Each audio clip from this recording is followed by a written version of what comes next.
Now, if you don't have a grasp of secondary dominants, a lot of jazz harmony and standards will be confusing. And it wasn't until I could spot these chords that a lot of standards started to make more sense to me. So I thought I would make a secondary dominants refresher lesson. I'll break down what they are, how to spot them, and provide you with some examples from standards. Firstly, the terminology. Secondary dominants means these chords are secondary to something else, the primary dominant, or chord 5 in our harmonised major scale. For example, the key of C being made up of the following 7 chords: C major 7 chord 1, D minor 7 chord 2, E minor 7 chord 3, F major 7 chord 4, G7 our dominant, chord 5, A minor 7 chord 6, B minor 7 flat 5 chord 7, and back to C major. So the important chords: G7 is our only dominant, our primary dominant if you like, and C major 7 is what's called our tonic chord, home. Now the function of the primary dominant is to help us get back to that home chord 1. Say in a 2-5-1, say in the key of C, D minor 7, G7 to C major 7. That progression is all about the journey to get back home. It moves from D minor 7, what's known as a subdominant chord, to the dominant G7 and resolves to the tonic chord 1. And the dominant chord has that strong pull back to chord 1 because of its major third. If I took a G7 arpeggio, its third is a B. Now that is the leading tone in the C major scale. It's the note which is desperate to go back to 1, and it pulls up to C when you play a 5-1. And then the other important note in a dominant chord is the flat 7, in this case F. That resolves down a semitone to the third of the C chord, and E. All really important stuff to know, particularly to just kind of get a feeling and understanding of how chord changes work so well, but also, if you're trying to apply arpeggios, that information is super helpful. And that's the information which kind of is the basis for a lot of my series, Making the Changes, that type of thing. If you've not seen that series, I'll link that in the description. It's all about how to work on practicing arpeggios to use them for soloing. So we have our primary dominant in the key of G, that's C, but there's also some other likely chords which will appear, and those are our secondary dominants. And essentially what we have for 6 of the chords, we have other dominants, and dominants which help us get to those chords in more interesting ways. So in the key of C, we'd have the 5 of 1, which is our primary dominant, G7 to C. Then we'd have what's called the 5 of 2, A7 would lead us to D minor. The 5 of 3, B7 would lead us to E minor. The 5 of 4, C7 would lead us to F. The 5 of 5, D7 would lead us to G7. And the 5 of 6, so E7, would lead us to A minor. So while C major in basic terms has 7 chords with 1 dominant, those dominant chords that I just listed are super common, and they're used to create more interesting harmonic movements and to add in the essential ingredient for jazz, tension and release. And what actually occurs is a process called tonicization. If you remember a few minutes ago I said, we have a tonic in a key, that is chord 1. And when you tonicize another chord, that is where you make another chord temporarily the tonic, or the chord that feels like chord 1. Secondary dominants enable this. It's not as drastic as a key change, it's just a shift in focus before the song goes off elsewhere. So what about this 5/of terminology? Well, the 5/of terminology means that we are using the dominant chord, or the 5 chord of the chord we are moving to. So in the key of C, chord 2 is D minor, 7 or D minor, and the 5 chord in the key of D minor is A7. So if we're in the key of C, we might go C major 7, and then we play A7, so that's the secondary dominant, and that's the 5 of the 2. So it leads us to the 2 chord really nicely. Temporarily this chord feels like home. And so those other chords in the key of C, apart from chord 7 doesn't really work with that chord, what we're doing is we're taking the dominant for that chord and using it to get there.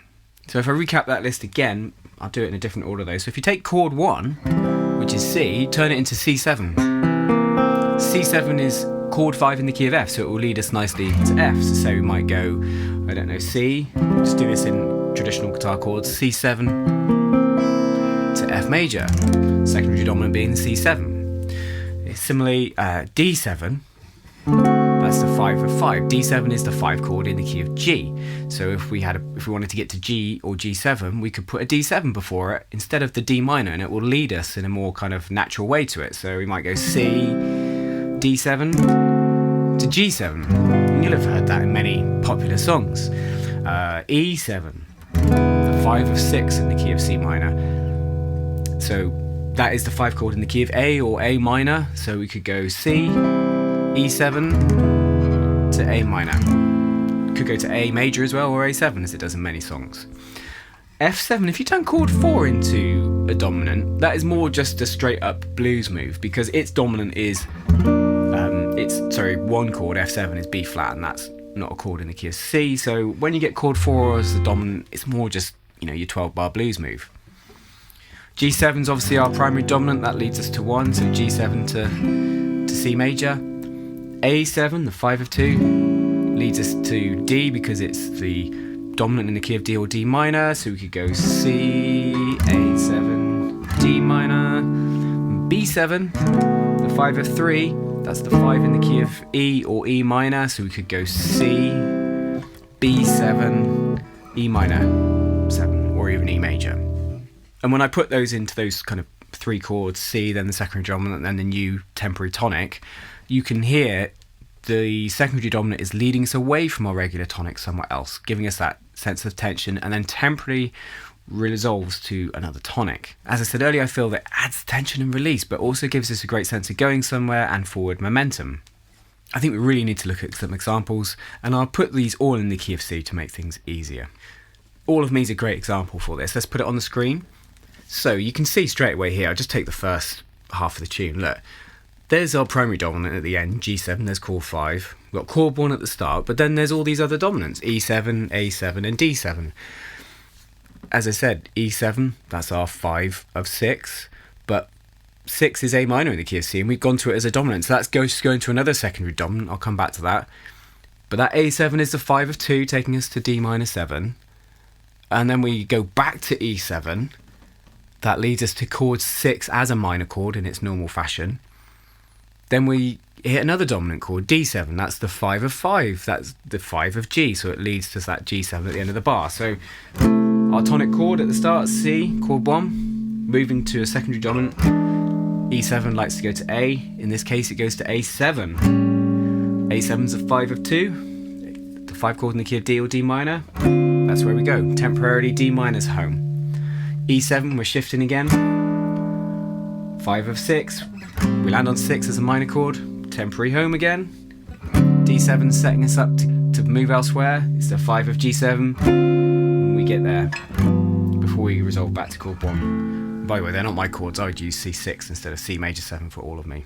There Will Never Be Another You is another good example. Normally played in E flat, but here it is in the key of C on the screen. So let's just do the first half of the tune. So you can see we've got our primary dominant here, and again the same place as All of Me. Interesting. It's quite common to have a 5 chord there before the next section. E7 again, lo and behold, going to A minor, so that's our 5 of 6. We've got C7, the 5 of 4. If you turn chord 1 into a dominant, it takes you to chord 4. The B flat 9 is technically a dominant, obviously. Also, that's what's known as the backdoor dominant. Maybe I'll link my video on that in the description. That's the subject for another day. And then we've got D7 again, the 5 of 5, leading to that G7. Now, another key bit of information about secondary dominance is that you have 2 types of secondary dominance, functional and non-functional. Functional go to their target destination. So A7 would lead to a D, for instance, or a D minor. But sometimes they won't always do that. Look at this example on the screen, Sunny Side of the Street. C6, chord 1. E7, as we've seen today, is the 5 of 6 in the key of C. So you'd normally expect to go to A minor or A minor 7 or A7. But you see the next chord is F, so chord 4. So that E7 is a non-functional secondary dominant because it doesn't go to where you expect. You dive more into the harmony, A minor and F, they share a few notes, and F major 7 and A minor 7 do happen to share 3 notes. So it works in a similar kind of way, but it's not working in the same way as we've seen in the other songs. So sometimes you will see examples that are not working in the way you expect and they are non-functional. One little task I'd love you to do is just open up the real book or go through iReal look for songs in the key of C, or when I real change them to C, and just look for the dominants and just compare songs and just notice, say in the key of C, how all the ones I've suggested today come up. And then obviously after that you look at many songs, say in the key of G or F, and the same dominant chords will keep creeping up. So it does get easier and compound as you get more into this. The essential information to know to really get good at this is basically what every 5 chord is in every single key. And I've uploaded a video on the lowest tier of my Patreon page today, the supporter tier, which goes through how to practice that, how to learn that and get that to stick up here. Question you might have is things like how do tritones and backdoor dominants fit into all of this. Of course they do, they're also secondary dominants, just perhaps they're special, they've got their own title. So I'll put on the screen 2 videos, my series of videos on the tritone, which goes through everything you need to know about tritones, and also my video on the backdoor dominant. Don't forget, jazz guitar lessons here every Monday. Until next time, you take care.